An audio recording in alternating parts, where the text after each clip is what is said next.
I was 7 months pregnant, celebrating my baby shower, never thinking something so awful could happen. My own mother, yes, my mother, punched me so hard in my pregnant belly that I stumbled and fell into the pool. The water felt cold and heavy as I struggled to stay above it, gasping for air. Then suddenly, I looked down at my pregnant belly, and I started shaking with fear. Hello, my name is Lena, and I'm 30 years old. If someone had told me years ago that I'd be living in a peaceful Boston townhouse, married to a man who truly loves me, and carrying our first child, I would have laughed in disbelief. But here I am, 7 months pregnant, standing in front of my bedroom mirror, gently smoothing out the soft wrinkles in my loose maternity dress.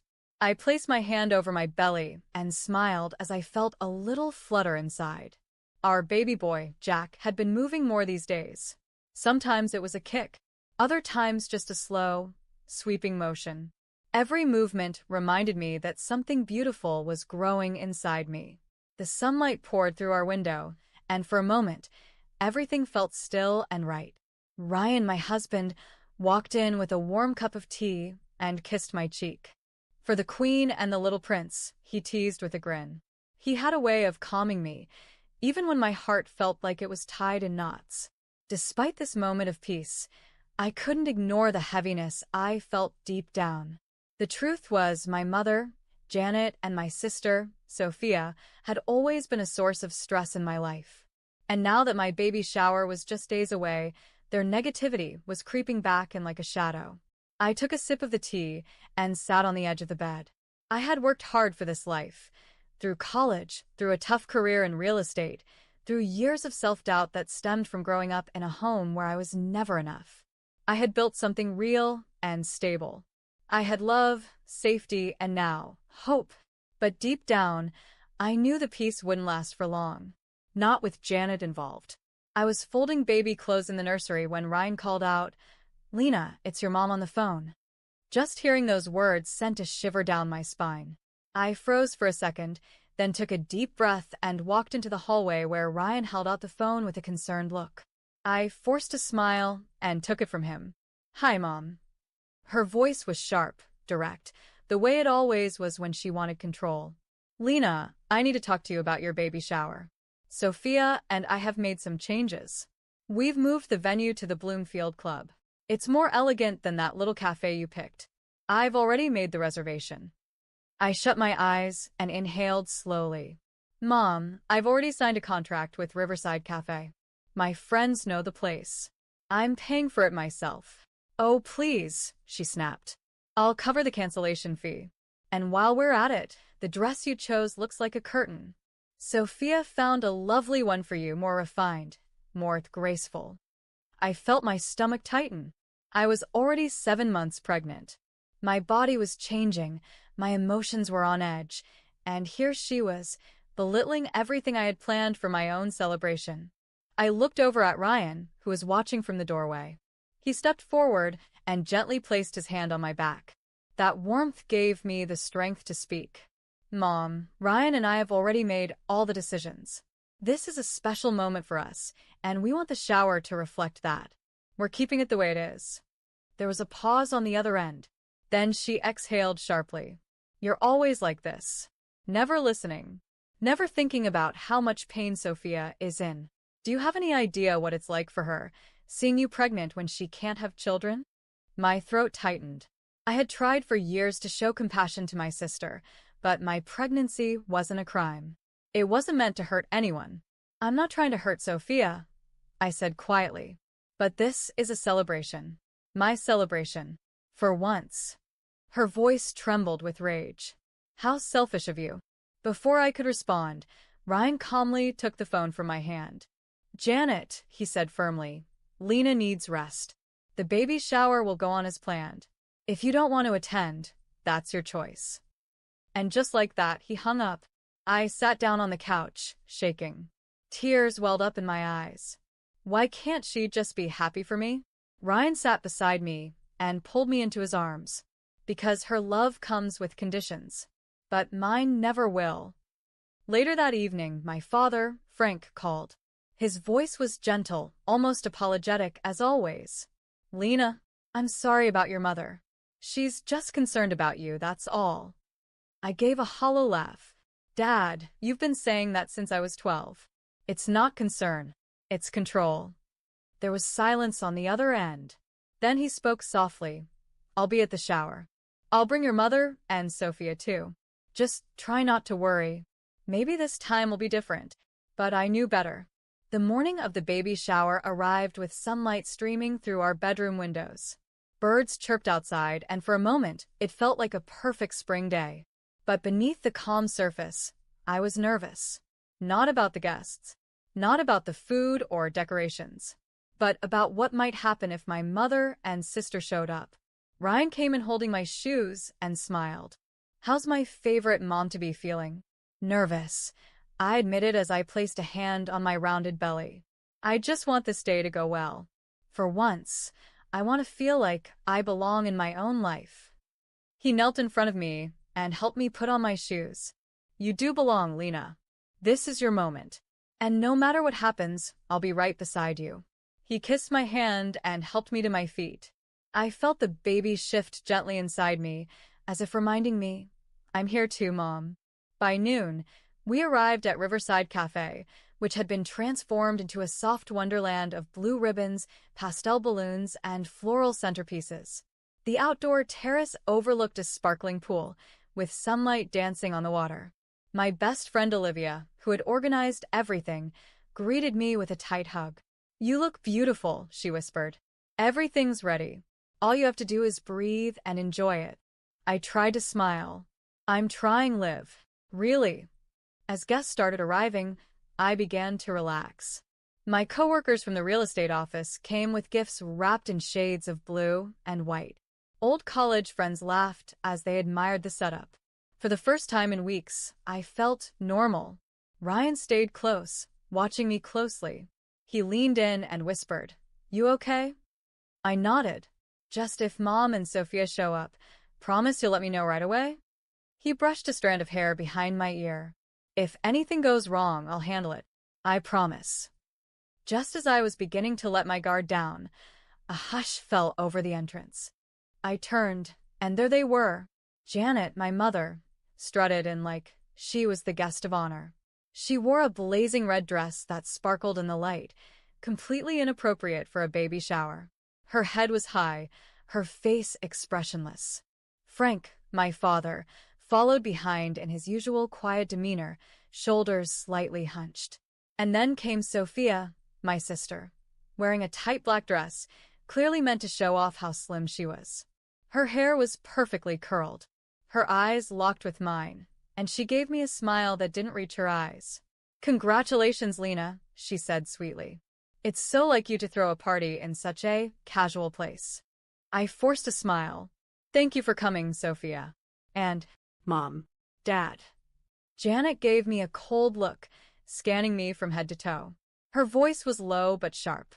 Couldn't you have chosen a bigger dress? That belly is overwhelming. I swallowed hard. Mom, it's a maternity dress. I am pregnant. Well, obviously, she said loudly, drawing glances from the other guests. You've always loved being the center of attention. Before I could respond, Olivia stepped in like a shield, her voice calm but clear. Mr. and Mrs. Harris, Sophia, welcome. Can I get you something to drink? Saved again by Olivia's grace. Ryan came to my side and gently wrapped his arm around me. You okay? He whispered. I nodded, but my fingers trembled slightly. Let's just get through this, I said. On the surface, the party continued smoothly. Guests mingled. Gifts were placed on the table. But in the corner of the terrace, Janet drank glass after glass of champagne, her eyes fixed on me like a hawk. Sophia smiled and chatted with my friends, but something in her manner felt fake, calculated. She was telling one of my coworkers, Lena's always been the nurturing type. I've always focused more on my career. I clenched my teeth. That was a lie. Sophia had always dreamed of having a family, but life hadn't worked out for her, and now I was the one being punished for it. Still, I stayed calm, because I knew this storm wasn't over yet. I tried to focus on the decorations Olivia had worked so hard on. The soft blue and white theme matched the little baby onesies that hung like garlands above the tables. A soft breeze moved through the terrace, and laughter echoed in the background. But I could still feel Janet's stare drilling into my back like a cold needle. Each time I turned slightly, she was watching me, her champagne glass refilled, her mouth tight. And Sophia, oh, she was playing the part well. Smiling too wide, laughing a little too loud, and inserting herself into conversations with my coworkers like she belonged there. She approached my friend Jennifer and began talking about our childhood. Lena always had her nose in a book. So serious. I was the more lively one, she giggled. She's changed so much, though. Ever since she met Ryan, she's become different. Jennifer offered a polite smile, but I could see her glancing toward me for help. I walked over and joined them, placing a hand lightly on Jennifer's arm. "Excuse me, Jen. Can I borrow you for a second?" She gave Sophia a polite nod and quickly followed me toward the drinks table. "She's intense," Jennifer whispered once we were alone. "You have no idea," I replied with a tight smile.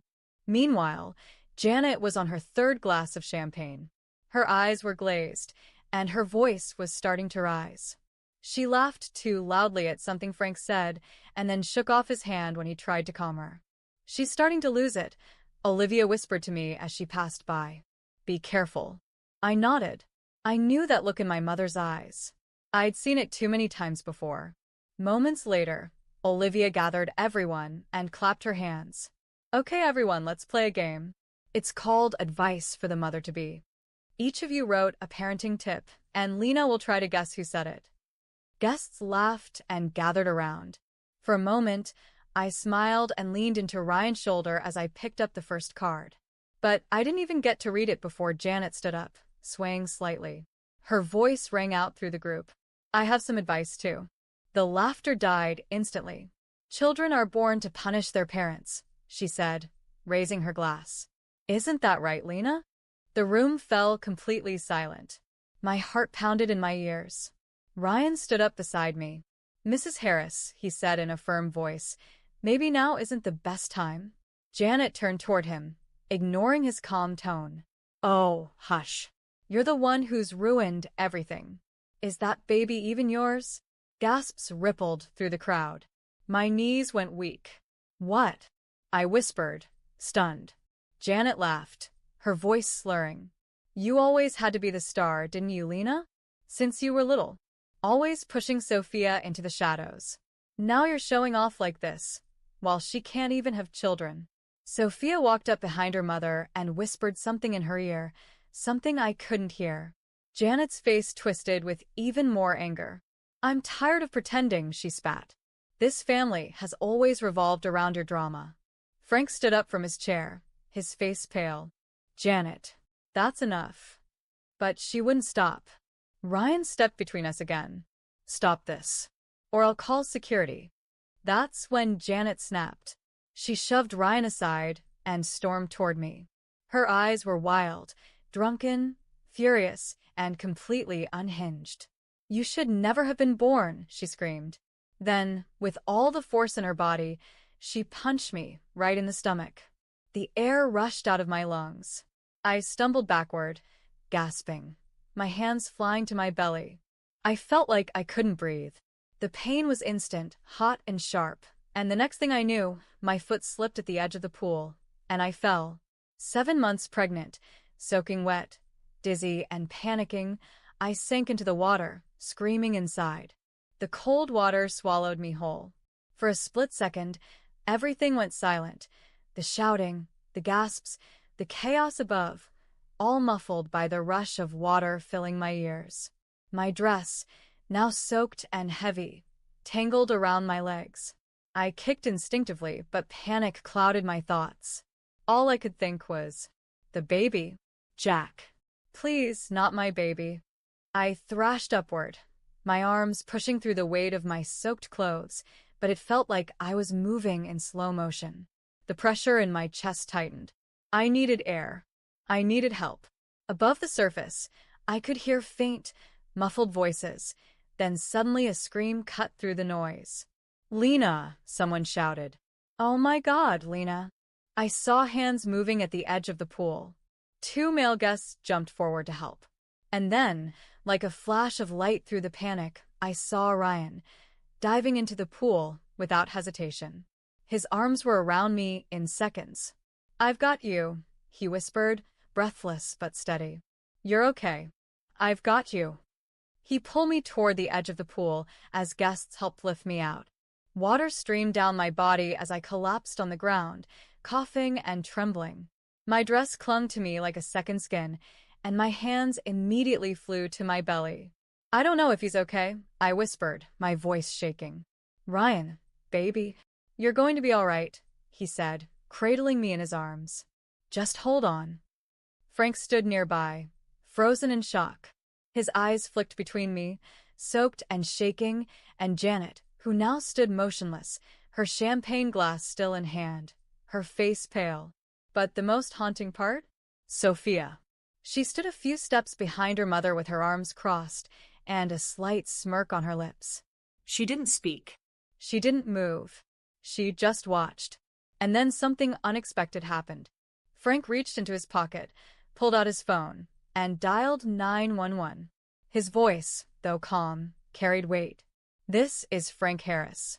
I need an ambulance and police at Riverside Cafe. My daughter, who is 7 months pregnant, has just been physically assaulted and pushed into a swimming pool by her mother." Gasps rose around the terrace. A few guests began crying quietly. Others stared in disbelief. "Janet," Frank said, turning to his wife, "you've finally gone too far."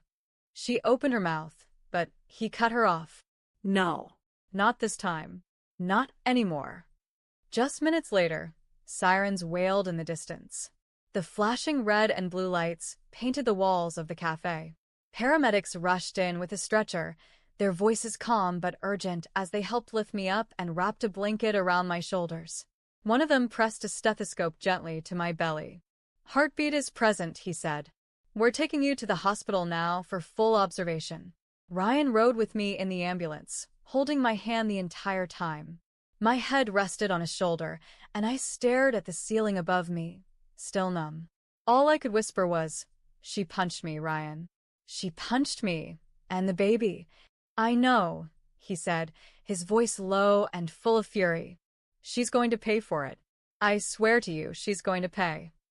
Back at the venue, police officers handcuffed Janet right in front of the guests. "You're under arrest for assaulting a pregnant woman," the officer said. "You have the right to remain silent." Sophia, when questioned, tried to defend her mother. "It was just an accident," she insisted. "My mom was drunk. She didn't mean to hurt anyone." But one officer looked at her flatly. "Multiple guests saw you smiling after your sister was punched and fell into the pool. You're being investigated for complicity. Please cooperate." Sophia's smile faded instantly.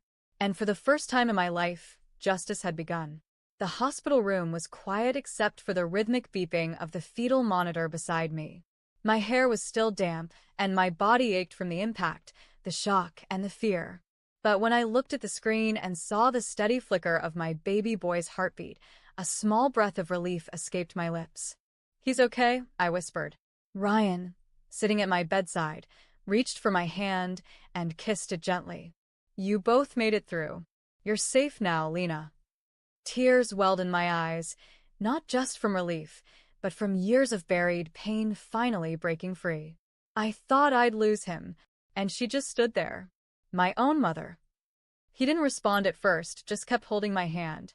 Then he said, "She crossed a line that can't be undone." There was a soft knock on the door. A moment later, it opened slowly, and Frank stepped inside. He looked like a man who had aged 10 years in a single afternoon. His shoulders were slumped, but his eyes were steady. "May I come in?" he asked. Ryan looked at me. I gave a small nod. Frank sat down quietly across from us. For a moment, he couldn't speak. Then his voice came out low and cracked. "I'm sorry, Lena. I should have stopped her years ago. I should have protected you." I stayed quiet, watching the man who had once stood silently by while my mother chipped away at my confidence, my spirit. But now he looked different. Tired. Honest. I told the police everything, he said. About what she did. About how long it's been going on. Janet was taken into custody. They're keeping her overnight. She'll be in court tomorrow. The officers said there's enough to charge her with felony assault. Ryan straightened slightly. She deserves every bit of that charge. Frank nodded. I agree. And Lena, he hesitated. I've already started the process of filing for divorce. My eyes widened. I had never imagined those words coming from my father. I stood by too long. I pretended not to see. But today, I saw her push her own pregnant daughter into a pool after punching her in the stomach. And I saw Sophia doing nothing, smiling. Sophia? I whispered. What's happening to her? She's being questioned. They might not file charges, but a restraining order is possible. You have every right to ask for one. I looked down at my belly, resting my hands over it. Jack moved lightly inside, as if responding to the sound of my voice, my emotions. I want to protect him, I said softly. I can't let either of them near us ever again. Frank reached into his pocket and pulled out a folded paper. I met with a lawyer at the police station. I've already given my consent for restraining orders against both Janet and Sophia. And if you choose to take further legal action, I'll support it. I stared at the man who used to look the other way. Maybe guilt had woken something inside him. Maybe it was just too late to pretend anymore. Thank you, I said finally. He stood up and gave me a tired smile. I'll be back tomorrow for the hearing. Just focus on getting better. And that baby. As he left, I leaned back into the pillows, feeling the weight of everything that had happened. But beneath it, there was something else rising, strength I didn't know I had. For the first time in my life, I wasn't just surviving. I was going to fight back. 3 days later, I found myself walking into a quiet, beige courtroom with Ryan by my side. My steps were slower than usual, my body still recovering, but my heart beat steady with resolve. This wasn't just about justice. It was about setting a boundary for myself, for my son, and for the kind of future I wanted to protect. Janet sat at the defendant's table, dressed in plain gray slacks and a loose blouse. Her face was pale, her eyes hollow. Gone was the proud, arrogant woman who had marched into my baby shower like it was her own event. She looked older, smaller, even vulnerable. But I didn't feel sorry for her. Sitting a few feet away from her was Sophia, arms folded tightly, eyes locked straight ahead. She wasn't smiling now. Frank sat behind us, his presence quiet but solid. He'd filed for divorce 2 days earlier and had already moved out of the family home.